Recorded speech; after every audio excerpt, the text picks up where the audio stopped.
തൂത്തുക്കുടിയിലെ site വിസിറ്റിന് പോകാൻ Guruvayur express കാത്തിരിക്കുന്നതാണ് കേട്ടോ ഇത്. അങ്ങനെ ഏകദേശം 11:45 കാത്തിരിപ്പിന് വിരാമം ഇട്ടുകൊണ്ട് നമ്മുടെ തൃശൂർ റെയിൽവേ സ്റ്റേഷനിൽ ട്രെയിൻ എത്തിച്ചേർന്നു.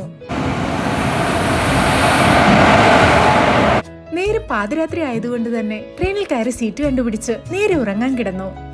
ഉറക്കം എണീറ്റപ്പോ 7 മണിയൊക്കെ കഴിഞ്ഞിട്ടുണ്ടായിരുന്നു. കുറച്ചു നേരം പുറത്തെ കാഴ്ചകളൊക്കെ കണ്ട് അങ്ങനെയിരുന്നു. ഫ്രഷപ്പായി വന്നപ്പോഴേക്കും ഞങ്ങൾക്ക് ഇറങ്ങാനുള്ള സ്റ്റേഷൻ എത്തിയിരുന്നു. തിരുനെൽവേലി സ്റ്റേഷനിലാണ് കേട്ടോ ഞങ്ങൾ ഇറങ്ങിയത്. സ്റ്റേഷന് പുറത്ത് ക്ലയന്റ് ഞങ്ങൾക്ക് വേണ്ടി അറേഞ്ച് ചെയ്തിട്ടുള്ള വണ്ടിയും ഡ്രൈവറും കാത്തു നിൽപ്പുണ്ടായിരുന്നു. ഇവിടെ നിന്നും 120 കിലോമീറ്ററോളം യാത്ര ചെയ്തു വേണം ഇനി സൈറ്റിലെത്താൻ. നല്ല വിശപ്പുണ്ടായിരുന്നതുകൊണ്ട് ആദ്യം തന്നെ ഫുഡ് കഴിക്കാൻ കയറി.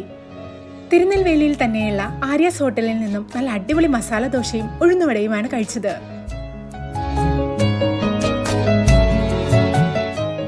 ഫുഡൊക്കെ കഴിച്ച ശേഷം ഞങ്ങൾ വീണ്ടും യാത്ര തുടർന്നു. ഇനിയും ഒത്തിരി ദൂരം പോവാനുണ്ട്. ഇതാണ് കേട്ടോ ഞങ്ങളെ കൂട്ടാൻ വന്ന ഡ്രൈവർ ചേട്ടൻ. വിനായകം എന്നാണ് പേര്. പോകുന്ന വഴികളിലെല്ലാം അവിടുത്തെ പ്രത്യേകതകളെ കുറിച്ച് പറഞ്ഞു തരാൻ ആൾക്ക് യാതൊരു മടിയും ഉണ്ടായിരുന്നില്ല.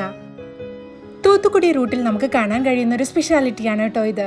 കുറെ സ്ഥലത്തായി വ്യാപിച്ചു കിടക്കുന്ന നിറയെ ഉപ്പുപാടങ്ങൾ ഇവിടെയുണ്ട്.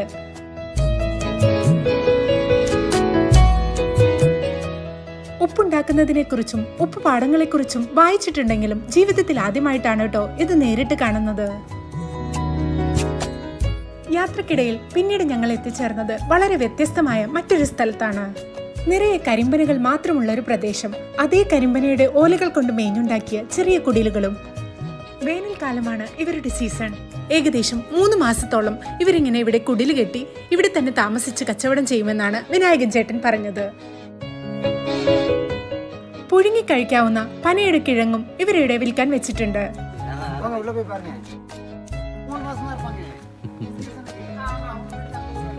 അവരോട് അനുവാദം വാങ്ങി ഞങ്ങൾ ആ വീടിനകം ഒന്ന് ഷൂട്ട് ചെയ്തു. നല്ല രസമായിരുന്നു കേട്ടോ കാണാൻ. ശർക്കരയൊക്കെ കാച്ചുന്ന വലിയ പാത്രമാണിത്. ഇവിടെ ശർക്കരയും വിൽക്കപ്പെടുന്നുണ്ട്. യാത്രക്കിടയിൽ പിന്നീട് ഞങ്ങൾ ഇറങ്ങിയത് മുളക് പാടം കാണാനാണ്. ഈ കാണുന്ന സ്ഥലമെല്ലാം വിനായകം ചേട്ടന്റെ സ്വന്തമാണ് കേട്ടോ. പാടത്തേക്ക് ഇറങ്ങി കുറേ അധികം വിത്തിനു വേണ്ട മുളകുകൾ ഞങ്ങൾക്ക് വേണ്ടി പറിച്ചു തന്നു.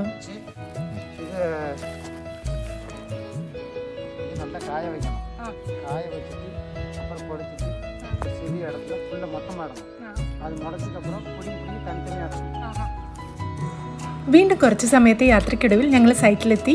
ഈ കാണുന്ന ഫിഷ് ഫാക്ടറിയുടെ കോസ്മെറ്റിക് പർപ്പസ് ചേഞ്ചസും അതുപോലെ ഫസ്റ്റ് ഫ്ലോറിൽ വരുന്ന ഓഫീസിൻ്റെ ഇൻറ്റീരിയർ ഡിസൈനിനും വേണ്ടിയിട്ടാണ് കേട്ടോ ഞങ്ങൾ ഇവിടെ വന്നത്. ക്ലയൻറ്റുമായിട്ടുള്ള ഡിസ്കഷനും കാര്യങ്ങളും ഒക്കെ കഴിഞ്ഞപ്പോഴേക്കും ഫുഡ് കഴിക്കാനുള്ള സമയമായിരുന്നു. അവർ നമുക്ക് വേണ്ടി അറേഞ്ച് ചെയ്തിട്ടുള്ള ഫുഡാണ് കേട്ടോ ഇത്. നല്ല ഫ്രഷ് ആയിട്ടുള്ള ഫിഷ് ആയതുകൊണ്ട് തന്നെ കഴിക്കാൻ നല്ല ടേസ്റ്റി ആയിരുന്നു. വൈകുന്നേരത്ത് നല്ല ചൂടുള്ള ഉഴുന്നുവടയും ചായയും കഴിച്ചുകൊണ്ടിരുന്നപ്പോഴാണ് മെസ്സേജ് വന്നത് ബുക്ക് ചെയ്തിട്ടുള്ള ട്രെയിൻ ഏകദേശം 4 മണിക്കൂറോളം ലേറ്റ് ആണെന്ന്. അതുകൊണ്ട് തന്നെ കുറച്ച് സമയം റെസ്റ്റൊക്കെ ചെയ്ത് രാത്രിയിലെ ഭക്ഷണവും കഴിച്ച ശേഷമാണ് അവിടെ നിന്നും ഇറങ്ങിയത്. ഇനി ഏകദേശം 1.5 മണിക്കൂറോളം യാത്ര ചെയ്ത് വേണം റെയിൽവേ സ്റ്റേഷനിലെത്താൻ.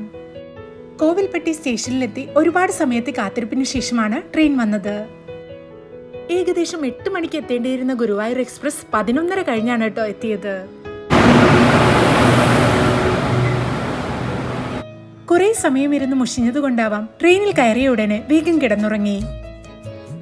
രാവിലെ എണീറ്റ് ഫ്രഷപ്പായി ഒരു കാപ്പിയൊക്കെ കുടിച്ച് പുറത്തെ കാഴ്ചകളൊക്കെ കണ്ടങ്ങനെ ഇരുന്നു.